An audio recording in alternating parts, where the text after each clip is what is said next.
Hello, I hope you are doing well. Today our topic is writing with style. Writing with style does mean to shape your writing, to mold your writing stylishly, or to include styles in your writing. For example, uh, if you want any reader to get fascinated by your writing, you want to uh, make it stylish, or you want to put rhythm, melody, or a flow in the writing. Let's see the lesson summary here. You are at a dinner party and an elegantly dressed guest arrives. All the heads in the room turn to watch this person calmly enter the room. This person has style. They may not be the most attractive or intelligent person you have ever met, but people pay attention to this person. When you write with style, your reader also pays attention. In this lesson, you will learn some tips for finding your own style. So, the summary tells us that how your reader gets fascinated by your stylish writing or the writing which has flow. So, if they get fascinated or if they take any interest in your writing, they will keep on reading. So, this will help you convey your message smoothly. So, but if you do not have a good style, good writing style, so it will make your it will bore your reader. So in this way you won't be able to get good score in exam if you are writing for exam, and if you won't be able to convey your message if you want to clear your message to your employee, as an employer or as a friend even. So it becomes very difficult for you to convey your message even. So try to be a good writer, try to include styles in your writing. Let's see how to make your writing stylish, or or full of flow and rhythm. Think of a writer you enjoy reading. Perhaps it is a newspaper columnist, novelist, or a comic book writer. What is it about this writer you enjoy? Did you like the wit, the imagery, the energy? Something about this writer pleases you. It probably has something to do with his or her style. Good writers usually find their own style, and develop it. It tells us that how, if you want to know if you are enjoying some reading, if you are enjoying some writer, the newspaper columnist, novelist, etc. So try to know what actually fascinates you in his or her writing, or in a piece of writing. So is it the wit or the imagery or the words or the energy or the passion in the writing, or something else which pleases you? It will The writer here tells us that it probably has something to do with his or her style. Does mean you might be you might get fascinated by his or her writing style. It might also be weight, no doubt. It can be imagery, etc. But the style also matters, and good writers usually find their own style and develop it. So, as you try to find uh, your own style of writing, keep these three things in your mind. Say it naturally, vary your sentence structure, try out different types of figurative language. So, what does say it naturally mean? You may wonder how you're supposed to write naturally after all the rules you have been given in this book so far. It must seem like there are a lot of constraints on writing properly. In fact, there are different levels of formality in writing, just as there are in speaking. You probably already judge the way you speak to the situation. You might say, "How are you today, Doctor Rodriguez?" to your political science professor, but what's up, man?" to your good friend. So here the paragraph tells us that how you change your writing style with situation, as you change your utterance or the speaking style with situation. For example, here we have an example that if you are talking to your professor, you will be more formal. You will be very cautious, right? And if you are talking to your friends, you would be informal, right? You would be more natural. It is common sense. It is a common thing that with your friends you are more natural, right? You do not have any sort of fear, any constraint. So try to say the things naturally when you are writing. Consider the situation and try to apply the situation as you are talking to a friend. Like if you are thinking this way, you will be more natural, and natural writing has a good flow as well. Artificial writing are kind of the writing which has so many constraints. It does not it is not that natural, and it's not as effective as a natural and a writing full of flow can be. You might be more relaxed when you talk to your friend than when you address your professor. However, in both cases, you are saying what comes naturally to you. As you become a better writer, you will become more proficient at writing naturally at different levels and for different situations. Whenever something feels very uncomfortable, rethink what you are saying and hear and how you are saying it. See if there is a more natural way for you to express your message for the audience. So the paragraph almost recaptures the story which I have already narrated here, that you are with your friend, you are more comfortable as compared to your professor, and in both cases you are saying what comes naturally to you, right? uh, as you if you as you become a better writer, you will become more proficient at writing naturally at different levels. So it does mean uh, with gradually you become a better writer, and if you're becoming a better writer, you are also becoming more proficient, right? And you become more proficient to write for different situations at different levels. And if you feel something uncomfortable while writing, try to rethink that what you are saying, and how are you saying it, why are you saying it, right? And try to make it more natural. And if you are going to express your feeling, your message for the audience in a natural way, it will automatically have a more flow, and it will fascinate your readers as well.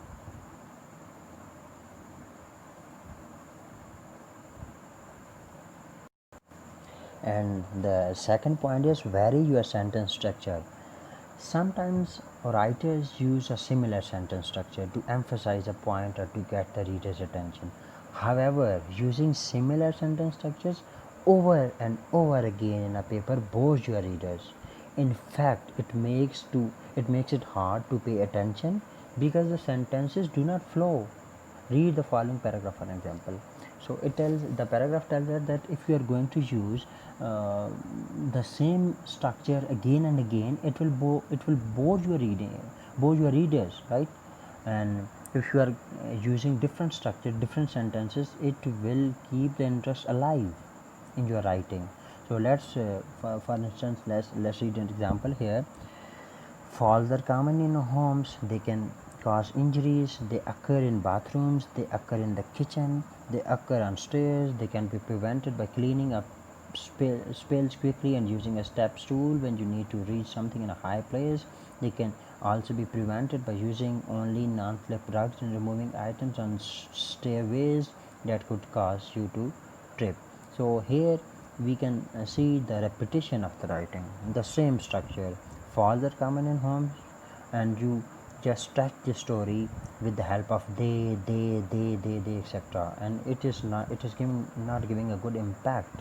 It's not leaving a good impact on the reader's mind. So the reader will not get interested and get any interest in your writing, and they will not get fascinated. So in this way, they might leave the reading maybe at the very start, even after reading first paragraph. So let's compare this first paragraph with this second one, the second version of this paragraph.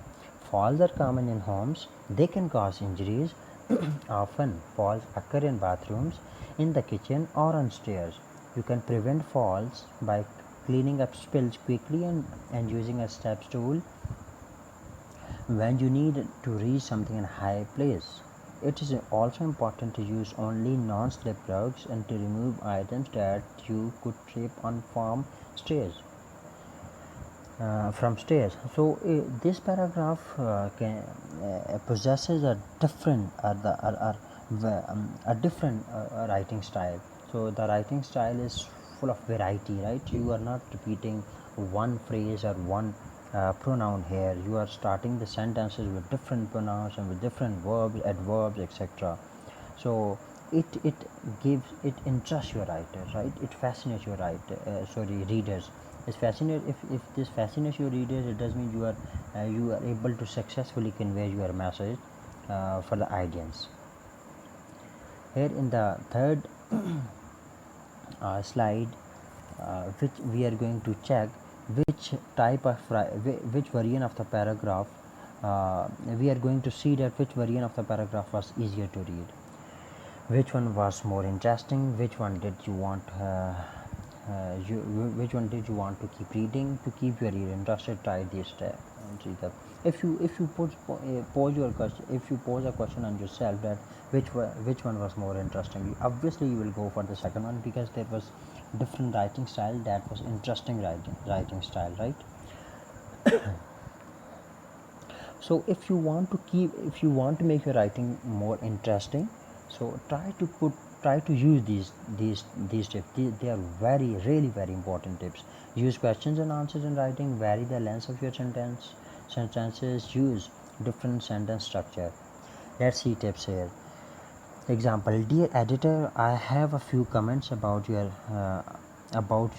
know much about science books article. This is the name of the article, which is mentioned inside the inverted commas.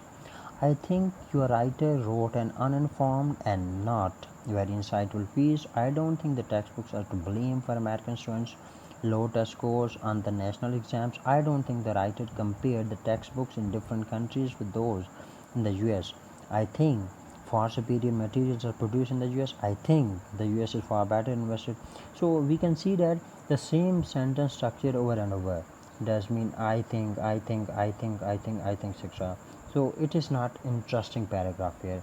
So instead of this paragraph, what sort of paragraph we should write? This is the example, right? This is the paragraph we should use instead of the previous one. Use question and answers. Use different sentence structures. Vary the length of your sentences. Let's see how you use the questions.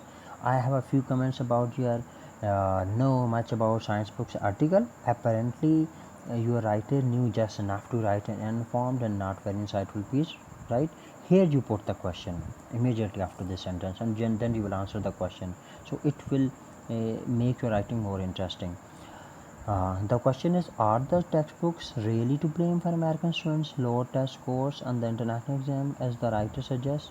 Question mark. So then you again answer this question, right?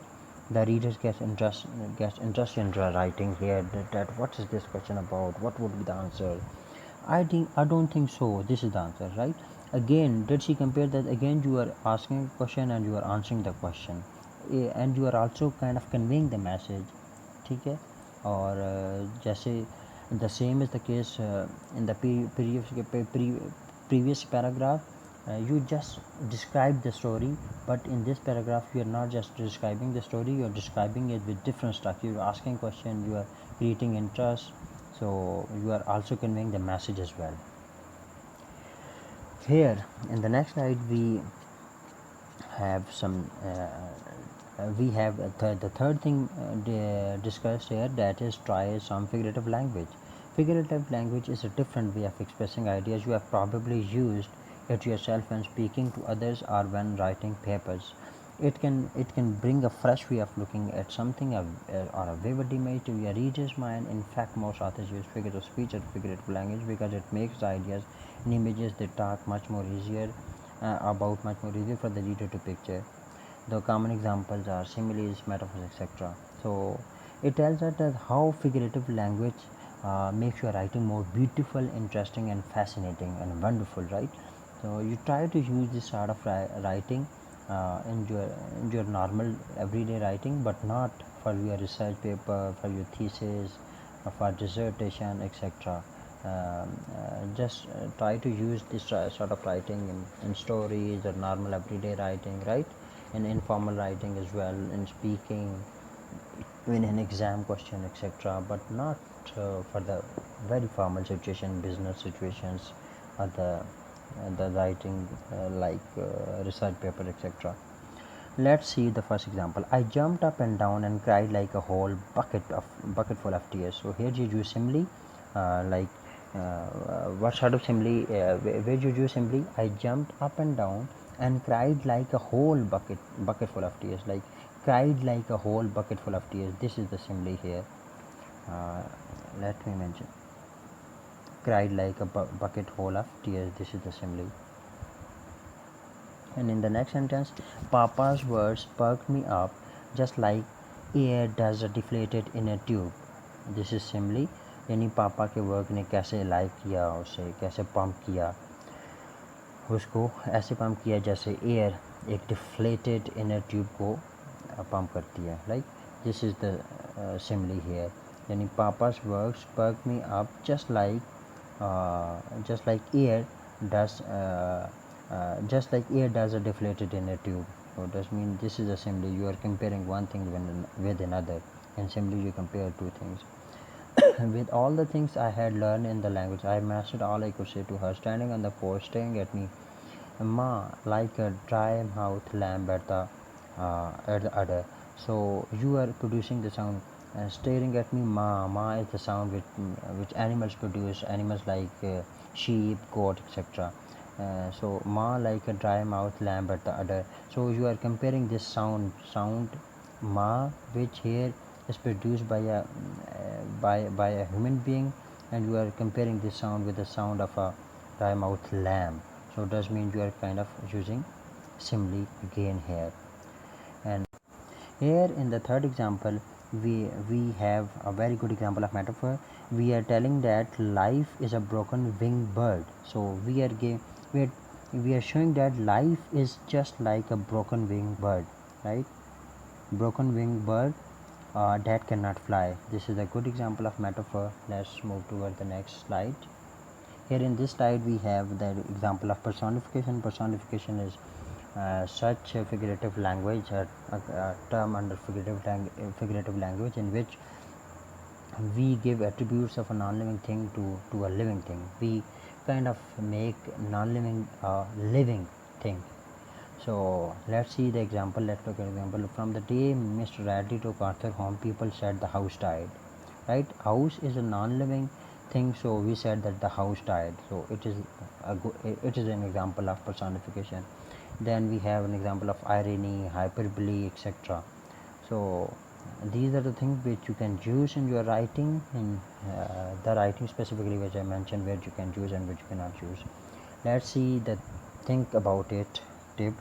You may be thinking, wait a minute, isn't this the opposite of what you have been telling in this book? Actually, the other day in the other lecture we also discussed that we should not use figurative language and etc etc. We should not use so many words, or we should not make our writing too word etc. Here and today I told you that you can use these things as well. So you might be confused here that the other day I said the very opposite thing, and today I'm saying another thing. So actually no, you need not get worried. Here you can still use these things, but where they are utterly but in the situations uh, you are supposed to use, right? You cannot use all the things everywhere. The paragraph here tells the story. It is true you should write concisely, simply and directly, because it makes your reader's job easier. However, when writing fiction and poetry, figurative language can make your reader's job very enjoyable.